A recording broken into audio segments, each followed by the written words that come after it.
Hello, fellow brothers and sisters in Christ. Thank you all for tuning into the very first episode of The Evangelist. Now, I would like to start off this episode with a bit of a story. So, I once overheard this conversation in between two Christians. The first one asked the other one, "What is your opinion on abortion?" And the other one said, "Well, it's a terrible and horrible thing, but if we were to try and make it illegal, people would find worse and more dangerous ways of doing it anyway, so it's better to just keep it around." And I see common pattern with a lot of these problems in the world. Let's call them the symptom. Imagine a man is dying of a terrible disease and he has a fever. Imagine this fever is abortion. It's a symptom of the disease. And some people may try to stop the symptom. They'll put a towel on it, a cold towel, or put them in a cold room, try to cool them down. And with abortion, they'll try and get rid of it, make it illegal. But obviously, people are going to find different ways of doing it. And with the dying man, if you just treat the symptom, the disease is going to kill them anyways if you don't actually tackle the disease. And same thing with drugs. If you get rid of drugs, if you ban drugs, people will obviously continue to use them. They'll continue to do them. So, how do we stop these things permanently?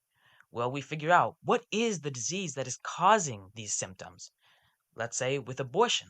So, why are people getting abortions? Well, they're getting pregnant and they don't want the child. And why are they getting pregnant? Well, they're being promiscuous. Why are these people being promiscuous? Well, they weren't taught the right and wrong and how to differentiate between the two. And why weren't they taught that? Well, because their parents didn't teach them. And that's the source of the problem. So many of these problems can be traced back to terrible families.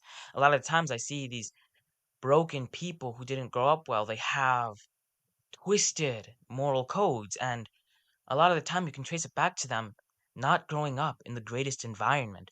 Their parents weren't always there, their father wasn't there, their family never told them that they loved them, and they never taught them. And I feel like that's the real issue that so many of these problems stem from. So many spoiled kids or bullies, vapists, and people who smoke, drug dealers, people who get abortions, all of these people, because they didn't really grow up in the right families. And if we as a family, as a society, were to work better at fixing the image of a family, really teaching other people what it really means to be family, then so many of these issues could be fixed. Now, at the same time, it's not as easy as just saying, oh, be a better parent or be a better sibling. It takes time and patience to really grow as a person and to love your family. And I feel like the best way we can really start to appreciate our family and love our families more is to be more grateful for what we have. Be more grateful for the people that are in our lives rather than just taking them for granted. A lot we take so many things we have in our lives, especially our families, for granted. Not a lot of people realize the things that their parents do for them. And a lot of parents, they don't really know how to properly raise their children. They don't really know how to really tackle a family. They don't really know how to raise children. That's because a lot of people, when they get married or when they date, they don't really take any of this into consideration. Especially during dating, they don't look long term. They don't really think about how are they going to raise a child? What will they need? What will they do? What will they learn? They just sort of just want to date just to date. Or they want to date for popularity, or for clout, or simply to feel better about themselves. And I feel like that's the wrong approach. They're looking at things the wrong way. Rather, when we start dating, we shouldn't just date just because we want to be popular or because we want to feel better about ourselves. Rather, when you date, you should think, how can I help this person grow? And how can they help me grow?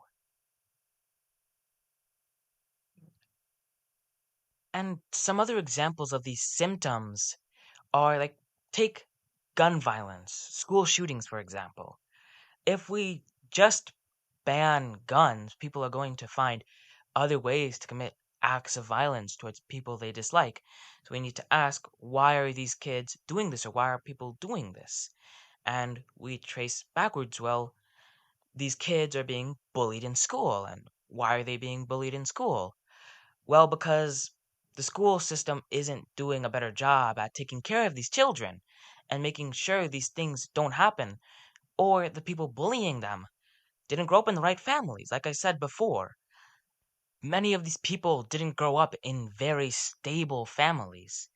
And my message really here throughout this episode is, when looking at many of these problems in our lives or in the world, especially worldwide, instead of just focusing on getting rid of that one problem, rather we should ask, why is this problem occurring, and trace it backwards to its root cause. Because if you just keep cutting the top off of a weed, it's still going to grow out. You need to grab it by the bottom and really pull out the weed as a whole, which then prevents the weed from regrowing. And if we tackle so many of these problems just head on, not thinking of why it's happening, it'll come back again worse and more dangerous, and we would have achieved nothing. So now the real question is, how do we cure these diseases? Well, the real disease that causes many of these problems, like I said before, is broken families, unstable families. So the advice I would give to many people out there, fathers and mothers, stay in your child's life, be there for them, listen to them. You are their parent, not just some sort of figure out there that they can't reach. Remind them that you are somebody they can trust, and that no matter what, they can't disappoint you. And siblings out there, all the kids out there, love your siblings and treat them as though you would treat your best friend. You don't go around to your best friends telling them they're horrible and they suck and not listening to them and just constantly beating them up, both emotionally and sometimes physically. But rather listen to your siblings, be there for your siblings, encourage them to grow, be a role model for your younger siblings, and help your older siblings. And something I see with many parents is that they don't try to enforce rules upon their children. They don't try to teach their children about things and life and morality. Many parents, they look at their children doing terrible things and they'll say, oh, they'll grow up eventually, or they're being immature, or they do things they shouldn't do, and they'll just simply think to themselves, oh, they'll grow up eventually.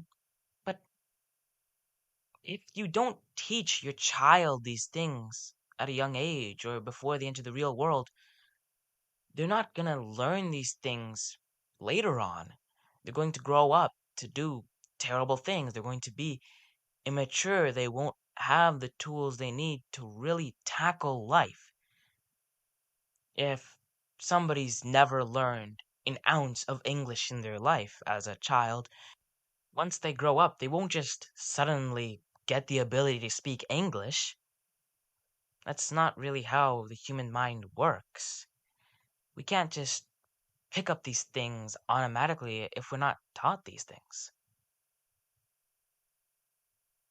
Thank you all again for tuning into this episode of The Evangelist, and thank you all especially to those who made it to the very end. And I will try to keep you all updated about 2 episodes each month, maybe if I can, probably 3. And I will see you again. God bless.